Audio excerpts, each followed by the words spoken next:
Uwais Al-Qarni adalah penghuni langit yang tinggal di bumi.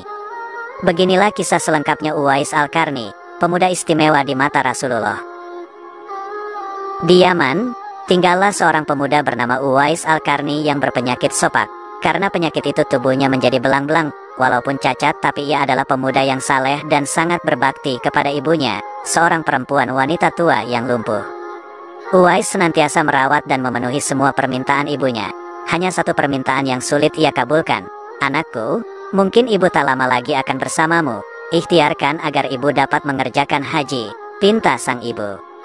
Mendengar ucapan sang ibu, Uwais termenung. Perjalanan ke Mekah sangatlah jauh, melewati padang tandus yang panas. Orang-orang biasanya menggunakan unta dan membawa banyak perbekalan. Lantas bagaimana hal itu dilakukan Uwais yang sangat miskin dan tidak memiliki kendaraan? Uwais terus berpikir mencari jalan keluar. Kemudian, dibelilah seekor anak lembu. Kira-kira untuk apa anak lembu itu? Tidak mungkin pergi haji naik lembu. Uwais membuatkan kandang di puncak bukit. Setiap pagi ia bola-balik menggendong anak lembu itu naik turun bukit. Uwais gila, Uwais gila, kata orang-orang yang melihat tingkah laku Uwais. Ya, banyak orang yang menganggap aneh apa yang dilakukannya tersebut. Tak pernah ada hari yang terlewatkan ia menggendong lembu naik turun bukit. Makin hari anak lembu itu makin besar, dan makin besar pula tenaga yang diperlukan Uwais. Tetapi karena latihan tiap hari, anak lembu yang membesar itu tak terasa lagi. Setelah 8 bulan berlalu, sampailah pada musim haji. Lembu Uwais telah mencapai 100 kg. Begitu juga otot Uwais yang makin kuat. Ia menjadi bertenaga untuk mengangkat barang. Tahukah sekarang orang-orang apa maksud Uwais menggendong lembu setiap hari? Ternyata ia sedang latihan untuk menggendong ibunya. Uwais menggendong ibunya berjalan kaki dari Yaman ke Makkah. Subhanallah, alangkah besar cinta Uwais pada ibunya itu. Ia rela menempuh perjalanan jauh dan sulit demi memenuhi keinginan ibunya. Uwais berjalan tegap menggendong ibunya wukuf di Ka'bah. Ibunya terharu dan bercucuran air mata telah melihat Baitullah. Di hadapan Ka'bah, ibu dan anak itu berdoa. "Ya Allah, ampuni semua dosa ibu," kata Uwais. "Bagaimana dengan dosamu?" tanya sang ibu keheranan. Uwais menjawab, "Dengan terampuninya dosa ibu, maka ibu akan masuk surga. Cukuplah ridha dari ibu yang akan membawaku ke surga." Itulah keinginan Uwais yang tulus dan penuh cinta. Allah Subhanahu wa Ta'ala pun memberikan karunia untuknya. Uwais seketika itu juga sembuh dari penyakit sopaknya. Hanya tertinggal bulatan putih di tengkuknya. Tahukah kalian apa hikmah dari bulatan disisakan di tengkuknya Uwais tersebut? Itulah tanda untuk Umar bin Khattab dan Ali bin Abi Thalib, dua sahabat Rasulullah, untuk mengenali Uwais. Beliau berdua sengaja mencari di sekitar Ka'bah karena Rasulullah berpesan, "Di zaman kamu nanti akan lahir seorang manusia yang doanya sangat makbul. Kalian berdua, pergilah cari dia. Dia akan datang dari arah Yaman. Dia dibesarkan di Yaman. Sesungguhnya Allah mengharamkan atas kamu durhaka pada ibu dan menolak kewajiban, dan meminta yang bukan haknya, dan membunuh anak hidup-hidup, dan Allah membenci padamu banyak bicara, dan banyak bertanya, demikian pula memboroskan harta atau menghamburkan kekayaan." Hadis riwayat Bukhari dan Muslim. Uwais Al-Qarni pergi ke Madinah. Setelah menempuh perjalanan jauh, akhirnya Uwais Al-Qarni sampai juga di kota Madinah. Segera ia mencari rumah Nabi Muhammad. Setelah ia menemukan rumah Nabi, diketuknya pintu rumah itu sambil mengucapkan salam. Keluarlah seseorang seraya membalas salamnya. Segera saja Uwais Al-Qarni menyakan Nabi yang ingin dijumpainya.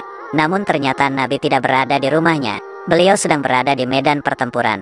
Uwais Al-Qarni hanya dapat bertemu dengan Siti Aisyah, istri Nabi. Betapa kecewanya hati Uwais.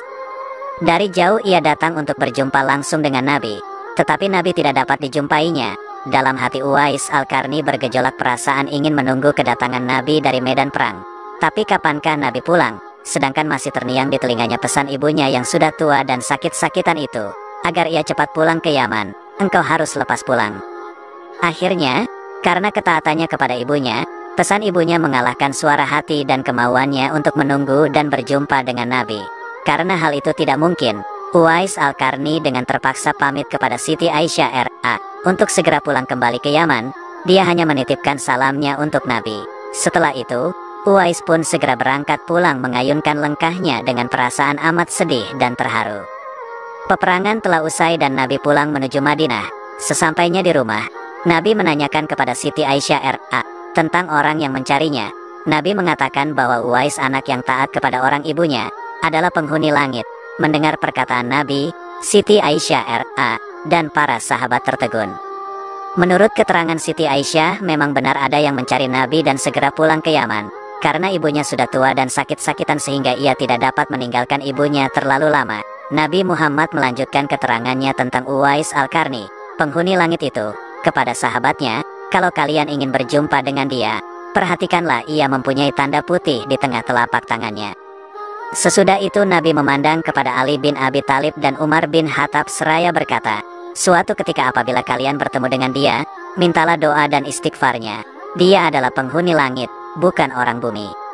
Waktu terus berganti, dan Nabi kemudian wafat. Kekhalifahan Abu Bakar pun telah digantikan pula oleh Umar bin Khattab. Suatu ketika Khalifah Umar teringat akan sabda Nabi tentang Uwais Al-Qarni, penghuni langit. Beliau segera mengingatkan kembali sabda Nabi itu kepada sahabat Ali bin Abi Thalib.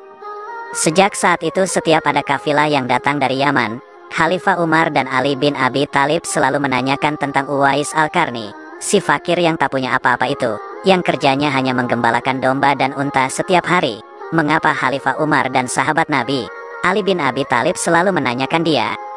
Rombongan kafilah dari Yaman menuju Syam silih berganti, membawa barang dagangan mereka. Suatu ketika, Uwais Al-Qarni turut bersama mereka. Rombongan kafilah itu pun tiba di kota Madinah. Melihat ada rombongan kafilah yang baru datang dari Yaman, segera Khalifah Umar dan Ali bin Abi Thalib mendatangi mereka dan menanyakan apakah Uwais Al-Qarni turut bersama mereka. Rombongan kafilah itu mengatakan bahwa Uwais ada bersama mereka. Dia sedang menjaga unta-unta mereka di perbatasan kota. Mendengar jawaban itu, Khalifah Umar dan Ali bin Abi Thalib segera pergi menjumpai Uwais Al-Qarni. Sesampainya di kemah tempat Uwais berada, Khalifah Umar dan Ali bin Abi Thalib memberi salam. Tapi rupanya Uwais sedang salat. Setelah mengakhiri salatnya dengan salam, Uwais menjawab salam Khalifah Umar dan Ali bin Abi Thalib sambil mendekati kedua sahabat Nabi tersebut dan mengulurkan tangannya untuk bersalaman. Sewaktu berjabatan, Khalifah dengan segera membalikan telapak tangan Uwais. Seperti yang pernah dikatakan Nabi, memang benar tampaklah tanda putih di telapak tangan Uwais Al-Qarni. Wajah Uwais nampak bercahaya, benarlah seperti sabda Nabi bahwa ia adalah penghuni langit. Khalifah Umar dan Ali bin Abi Thalib menanyakan namanya, dan dijawab, Abdullah. Mendengar jawaban Uwais, mereka tertawa dan mengatakan, kami juga Abdullah, yakni hamba Allah. Tapi siapakah namamu yang sebenarnya? Uwais kemudian berkata, nama saya Uwais Al-Qarni. Dalam pembicaraan mereka, diketahuilah bahwa ibu Uwais telah meninggal dunia. Itulah sebabnya, ia baru dapat turut bersama rombongan memohon agar Uwais membacakan doa dan istighfar untuk mereka. Uwais enggan dan dia berkata kepada Khalifah, sayalah yang harus meminta doa pada kalian. Mendengar perkataan Uwais, Khalifah berkata, kami datang ke sini untuk mohon doa dan istighfar dari Anda, seperti dikatakan Rasulullah sebelum wafatnya. Karena desakan kedua sahabat ini, Uwais Al-Qarni akhirnya mengangkat tangan, berdoa dan membacakan istighfar.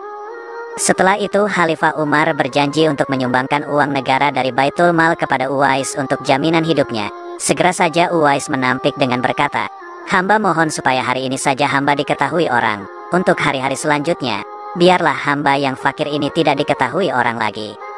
Beberapa tahun kemudian, Uwais Al-Qarni berpulang ke Rahmatullah. Anehnya, pada saat dia akan dimandikan, tiba-tiba sudah banyak orang yang ingin berebutan ingin memandikannya. Dan ketika dibawa ke tempat pembaringan untuk dikafani, di sana pun sudah ada orang-orang yang sudah menunggu untuk mengafaninya. Demikian pula ketika orang pergi hendak menggali kuburannya, di sana ternyata sudah ada orang-orang yang menggali kuburnya hingga selesai. Ketika usungan dibawa ke pekuburannya, luar biasa banyaknya orang yang berebutan untuk menusungnya. Meninggalnya Uwais Al-Qarni telah menggemparkan masyarakat kota Yaman. Banyak terjadi hal-hal yang amat mengherankan. Sedemikian banyaknya orang yang tak kenal berdatangan untuk mengurus jenazah dan pemakamannya. Padahal Uwais Al-Qarni adalah seorang yang fakir yang tidak dihiraukan orang. Sejak ia dimandikan sampai ketika jenazahnya hendak diturunkan ke dalam kubur, di situ selalu ada orang-orang yang telah siap melaksanakannya terlebih dahulu. Penduduk kota Yaman tercengang. Mereka saling bertanya-tanya, siapakah sebenarnya engkau wahai Uwais Al-Qarni? Bukankah Uwais yang kita kenal hanyalah seorang fakir yang tak memiliki apa-apa, yang kerjanya sehari-hari hanyalah sebagai pengembala domba dan unta? Tapi ketika hari wafatnya, Engkau menggemparkan penduduk Yaman dengan hadirnya manusia-manusia asing yang tidak pernah kami kenal. Mereka datang dalam jumlah sedemikian banyaknya. Agaknya mereka adalah para malaikat yang diturunkan ke bumi, hanya untuk mengurus jenazah dan pemakamannya. Berita meninggalnya Uwais Al-Qarni dan keanehan-keanehan yang terjadi ketika wafatnya telah tersebar kemana-mana. Baru saat itulah penduduk Yaman mengetahuinya, siapa sebenarnya Uwais Al-Qarni. Selama ini tidak ada orang yang mengetahui siapa sebenarnya Uwais Al-Qarni disebabkan permintaan Uwais Al-Qarni sendiri kepada Khalifah Umar dan Ali bin Abi Thalib agar merahasiakan tentang dia. Barulah di hari wafatnya mereka mendengar sebagaimana yang telah disabdakan oleh Nabi, bahwa Uwais Al-Qarni adalah penghuni langit. Begitulah Uwais Al-Qarni, sosok yang sangat berbakti kepada orang tua, dan itu sesuai dengan sabda Rasulullah ketika beliau ditanya tentang peranan kedua orang tua. Beliau menjawab, mereka adalah yang menyebabkan surgamu atau nerakamu. Hadis riwayat Ibnu Majah.